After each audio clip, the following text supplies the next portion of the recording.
Mr. Greco?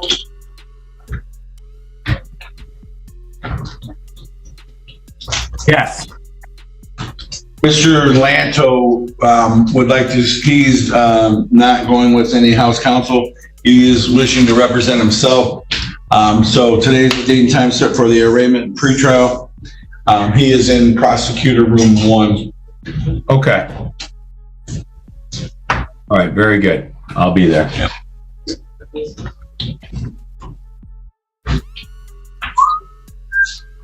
I'll be there. Don't think I made any headway with Mr. Greco. Mr. People versus Lanto. Your Honor, David Greco here on behalf of the City of Taylor. And Mr. Lanto, your name for the record, please. Well, I'm here in a conference room. Can I just come into the court? If you'd like to, yeah, sure. Okay, let's do this. I'm bringing the recording up here. Hello. Morning. Good morning. Morning. First, I'd like to recall the case of City of Taylor versus Joshua Lanto, case number 2022-22-2024-OM-OM. That case was dismissed without prejudice, which is against my wishes, and which is why I chose to speak for myself in the court of law today. Just let me know when you're ready. Yeah, I'm just Appreciate that. on the technical. This guy walks in convinced he doesn't need a lawyer. Sure, you can represent yourself, but 9 times out of 10, it's a fast track to disaster. The judge can already see it unfolding, he's bracing, because he knows exactly what's about to happen. It's not going to be a clean legal defense, it's going to be chaos. Present yourself today. I am choosing to speak for myself. Well, just represent, speak. I mean, in legally. Tomato, tomato. Yeah, no, you can't represent. No, just at any point, if you do wish to have a court-appointed attorney, please let the court know so that I can effectuate that right in your wishes with regard to it. I appreciate that. Now, with regard to the alleged charges in this matter, it is alleged that with regard to the arraignment, do you wish me to read the complaint, or would you like to waive a formal reading? If you'd like to read it into the record, I'd appreciate that. Sure. Okay. All right. It is alleged. It is alleged that on November 17th of 2022, that you, in count 1, that you violated City Ordinance 32-31, commonly known as interfering with the police authority.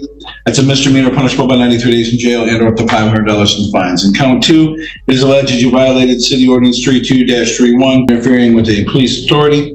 Again, that's a misdemeanor punishable by 93 days in jail and or up to $500 in fine. In count 3, it is alleged that you violated City Ordinance 32-31, commonly known as interfering with police authority. And again, that's a misdemeanor punishable by 93 days in jail and or up to $500 in fines. As to those charges, how do you plead?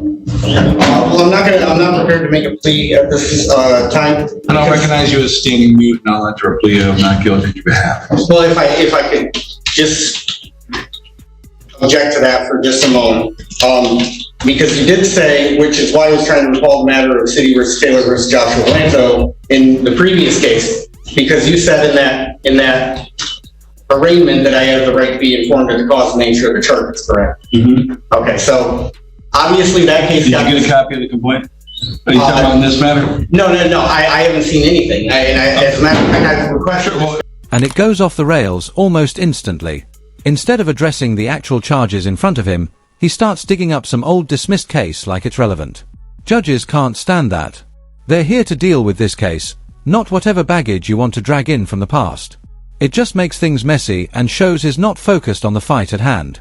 Constitutional rights. And one of those constitutional rights that you explained to me is that I have the right to be informed of the cause and nature of the charges. And my point That's correct, and that's why I just told you that you were, in count 1 is alleged that you violated City Ordinance 32-31, commonly known with interfering with police authority. If you'd like me to read the expanded complaint, I can read the expanded complaint to you. Well, may I just speak without being interrupted for a minute? First off, I'm not interrupting you. Second, I'm just making sure that things are procedurally done correct. Third, I'm going to advise you that anything you say can and will be used against you. You do have a right to remain silent. I understand. So if you choose to say anything, Well, the reason I'm asking questions about the cause and the nature of the charges is because on the last case that got dismissed, it was clear you that gotta stop referencing the last case, because that's a separate case. Whatever happened with we that have the case, same thing going on in this case. We have a similar situation in this case, whereas I don't know if the prosecutor understands the cause and the nature of the charges because he had to dismiss the last case. Yeah. Right? Well, So how I'm about to then let me read the complaint to you. Okay. Let me make sure you get a copy of the complaint. Right. And I saw your YouTube channel on, I saw your video on YouTube. Where First you off, it's not explained- my YouTube channel. It's Well, something that's forced upon me yeah. that I'm required to do because there's a court order signed by my chief judge. I prefer to do all my cases in person, but I'm required to broadcast them live because Well, I certainly appreciate any government entity willing to use transparency to put the truth on the table. I'm 100% I'm in favor for it because I don't have anything to hide. I don't do anything wrong. I don't have any. You did explain factual evidence of jurisdiction, though, and you did explain it for about the better part of a half hour to a guy. Last time I was on Zoom, I was told I was crazy for talking like that. You didn't understand me, so. Right, but I was told I was talking crazy for asking for it. No, not at all. Okay, so I'm not crazy. Okay, that's You first and can foremost. always challenge jurisdiction. Jurisdiction is something you can even challenge for the first time on appeal. One of the only things you can challenge for the first time on appeal. Well, luckily we have about 160 people watching this right now that have heard that for the first time that probably don't understand. This is where it really gets wild. He jumps straight into the classic sovereign citizen playbook, challenging jurisdiction like that's going to make the case vanish. Then, out of nowhere, he calls out that the court is being streamed on YouTube. The judge isn't having it. He fires back with that sharp jab about people who binge Law and Order or spend a few hours on Google and suddenly think they're lawyers. It's funny, but you can also hear the frustration creeping in. The judge has seen this routine way too many times.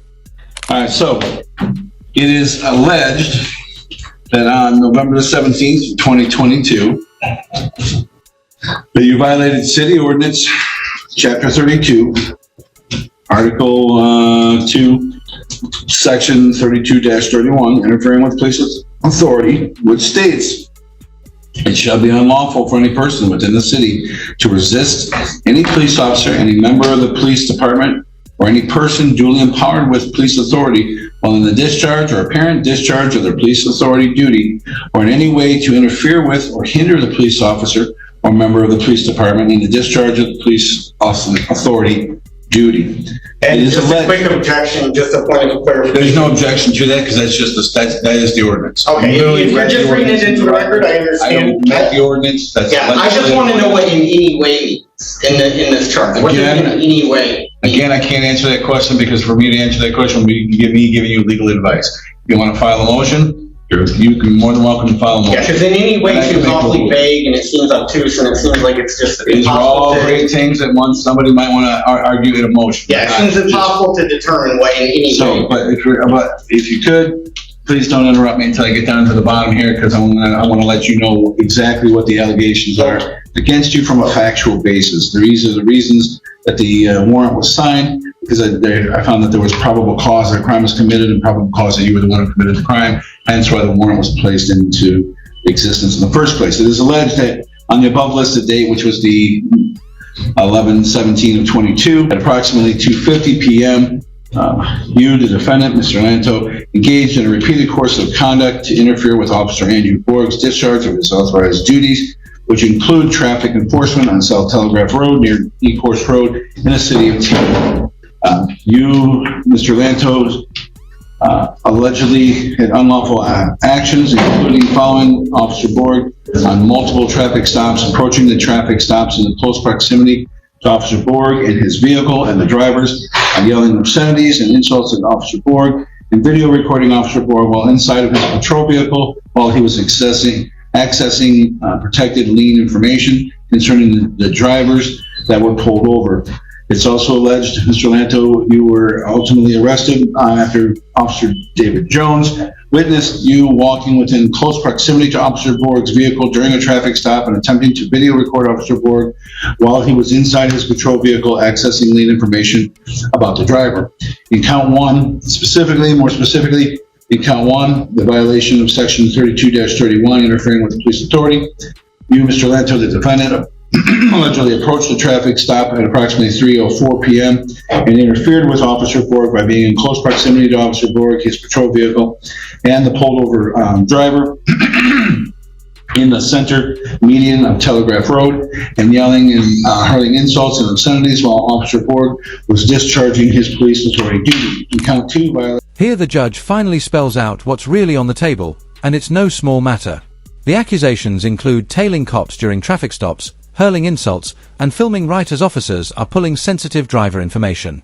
That's not just disruptive, it can turn dangerous in seconds.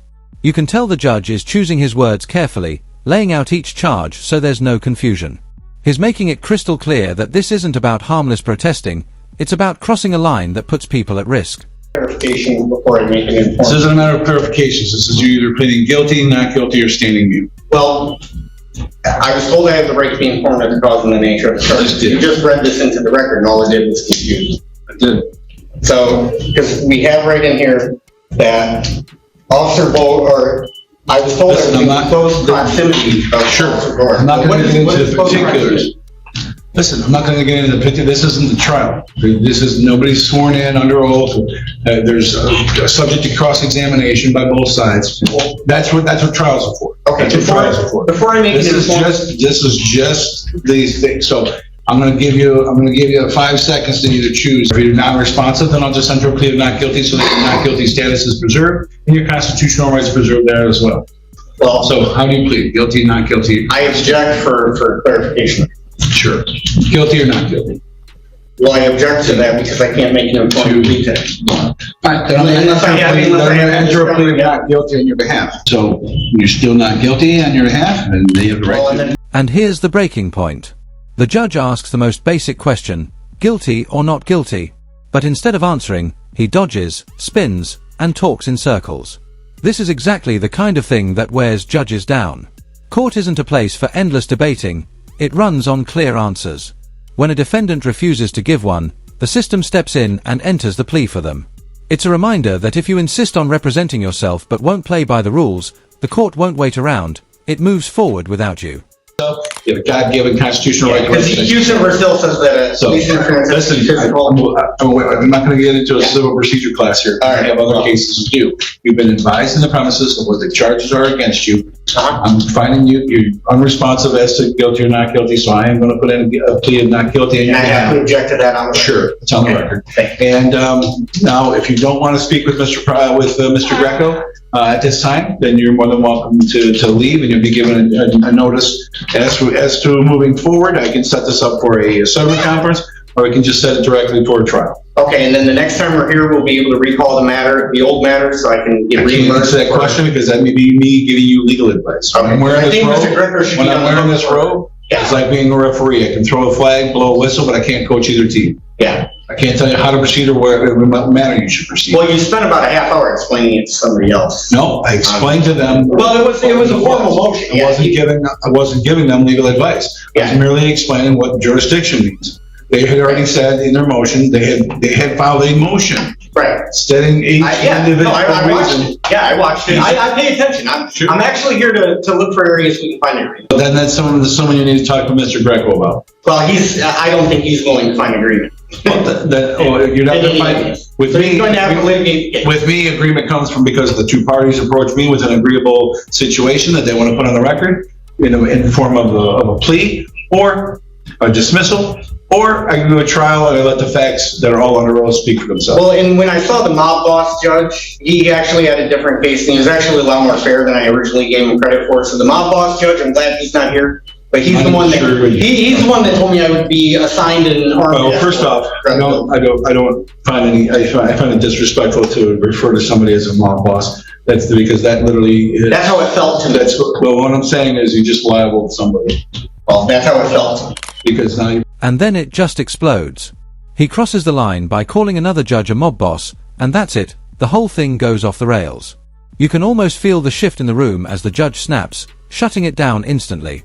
There's a difference between defending yourself and flat-out disrespect, and the second he said that, the judge made it crystal clear he wasn't going to let the courtroom turn into a circus.